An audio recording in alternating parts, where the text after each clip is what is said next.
आप मुझे मैडम कैसे बुला लिए? आपने जाना मेरी पहचान क्या है? आपने पूछा मुझसे? मैं आपको मैडम बुला दूं तो आपको कैसा लगेगा? मुझे तो आप दीदी लग रही हैं। मुझे आप पुरुष की तरह संबोधित कर सकते हैं, आपके लिए आसान होगा। अब आप अपना सवाल पूछिए। यहाँ आज़ादी के नारे लग रहे हैं, तो क्या मांग है और कैसी आज़ादी चाहिए? इस बिल से आज़ादी चाहिए,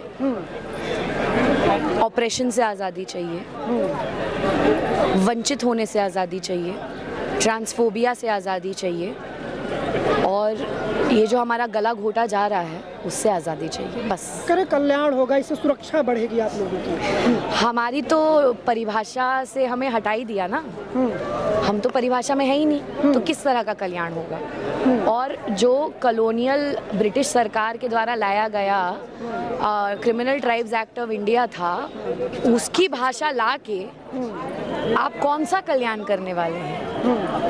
कैसे कल्याण करेंगे? इन्होंने तो बोला था कि ये डीकॉलोनाइज करेंगे देश को, ये तो कॉलोनियल चीज़ें वापस ला रहे हैं।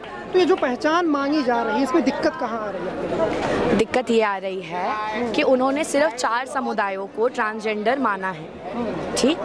उनके अलावा इस देश में नूपा मानवी है, नूपा मानवा है, धुरानी है, कोती है, शिव शक्ति है, मंगलमुखी है, ख्वाजा सराय है, और भी कई रीजनल देसी पहचाने हैं, और फिर जो मॉडर्न पहचाने हैं, ट्रांस वुमन मतलब वो लड़कियां जो पढ़ाई लिखाई करना चाहती हैं, ट्रांस मैन, नॉन बाइनरी लोग, इन सबको बिल से बाहर रख दिया गया है। तो जब इतनी सारी पहचानों को आपने बाहर रखा है और सिर्फ 4 को जगह दी है, तो किस चीज़ की संरक्षण करना चाह रहे हैं आप? क्योंकि हम लोगों का संरक्षण तो नहीं हो रहा है सर। भेदभाव खत्म कर रहे हैं इस बिल के जरिए सरकार। कैसे भेदभाव खत्म कर रहे हैं आप बताइए मुझे। जिन लोगों को आप कहते हैं कि आप जाइए मांगिए सड़कों पर, ट्रेनों में, बसों में, उनको एक तरफ देख लेते हैं आप लोग। ऐसी बात है कि किन्नर लोग मेरी बहनें हैं, हिजरा लोग मेरी बहनें हैं, ठीक? वो मुझसे अलग नहीं है, वो बस मुझसे ज़्यादा वंचित हैं। उनका अधिकार होना बहुत ज़रूरी है, लेकिन अगर उन्हीं के अधिकार की बात कर रहे हैं तो एंटी बेगिंग लॉ क्यों ला रहे हैं? एंटी बेगिंग लॉ में बधाई टोली को क्यों डाल रहे हैं?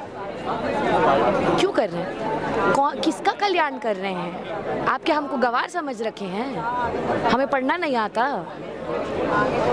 हम पढ़े लिखे लोग हैं, और हिजरा किन्नर समुदाय में भी कई पढ़े लिखे लोग हैं, डॉक्टर हैं, PhD हैं। बेवकूफ़ मत समझिए हमको। आप लोगों को तो अब शामिल किया जा रहा है ना, एजुकेशन में, नौकरियों में, स्वास्थ्य में। नहीं किया जा रहा भैया। अगर किया जा रहा होता तो इधर धरना थोड़ी दे रहे होते, बैठ के पढ़ाई कर रहे होते। आपकी भलाई चाहती है सरकार। भलाई चाहती है तो बिना कम्युनिटी कंसल्टेशन के कानून क्यों लाई? अगर भलाई चाहती है तो इतनी सारी पहचानों को कानून से बाहर क्यों छोड़ दिया? अगर भलाई चाहती है तो ब्रिटिश लोगों के देखने का जो नज़रिया था हमारे समुदाय को, उसी नज़रिए से कानून क्यों ला रही है? अगर भलाई चाहती है तो हमारे संवैधानिक अधिकारों का उल्लंघन क्यों कर रही है इस बिल के द्वारा? आप भलाई चाहते हैं, मैं मान सकता हूँ, लेकिन आपकी कथनी और करनी में फ़र्क पड़ रहा है, ये मैं देख सकता हूँ। सरकार को चिंता थी तभी तो लाए। भैया अगर मैं आपके बोलूं कि मुझे पुरुषों की बड़ी चिंता है, पुरुषों के साथ बड़ा ऑपरेशन हो रहा है, तो मैं अब एक कानून ला रहा हूँ जिसके तहत जो भी पुरुष हैं जो वाइट शर्ट पहनते हैं, जिनकी भीगी भीगी सी दाढ़ी है, वो अब से पुरुष नहीं है। आपको लगेगा आपकी सुरक्षा हो रही है? क्या बात कर रहे हैं आप लोग?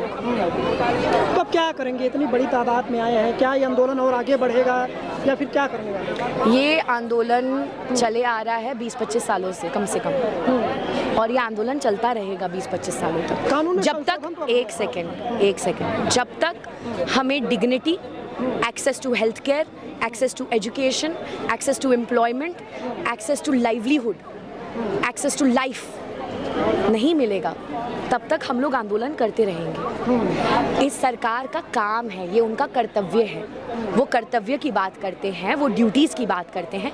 मैं एक नागरिक के तौर पे अपनी हर ड्यूटी फुलफिल करता हूँ। मेरे नेबर आंटी को पानी चाहिए होता है, मैं उनको पानी देता हूँ। इस सरकार को टैक्स चाहिए होता है, मैं अपना टैक्स भरता हूँ। इस सरकार को चाहिए कि मैं कानूनी तौर पे काम करूँ, मैं कानूनी तौर पे काम करता हूँ। इस सरकार को चाहिए कि मैं वोट दूँ, मैं वोट देता हूँ। मेरे जो कर्तव्य कर्तव्य हैं एक नागरिक होने के तौर पे मैं पूरे करता हूँ, लेकिन सरकार का जो कर्तव्य है कि वो वंचित वर्गों का संरक्षण करे, वो सरकार नहीं कर रही है। आप लोगों के जो समाज में है वो एक सोशल में जो भेदभाव, किस तरह का भेदभाव होता है बताना चाहेंगे? इस तरह का भेदभाव होता है कि आपने मुझे मैडम बुला दिया बिना जाने कि मैं कौन हूँ। अब सच्चिए, अगर हम मैडम आपको सर बुला दें, आपको पसंद आएगा? नहीं ना।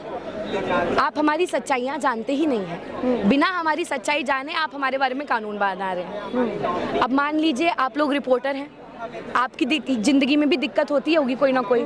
कभी कोई बदतमीजी कर देता है, कभी कोई एंट्री नहीं देता है, कभी कोई मारपीट भी हो जाती है रिपोर्टर्स के साथ, कई ऐसी वारदात होती हैं। अब मान लीजिए मैं कानून लाऊं कि अगर एक रिपोर्टर दूसरे रिपोर्टर को पीटने से बचाता है, तो जो रिपोर्टर ने पीटने से बचाया वो रिपोर्टर 10 साल तक जेल जा सकता है। लेकिन अगर कोई किसी रिपोर्टर का रेप कर दे तो सिर्फ 2 साल की जेल होगी। क्या ये न्याय होगा आपके साथ? नहीं ना।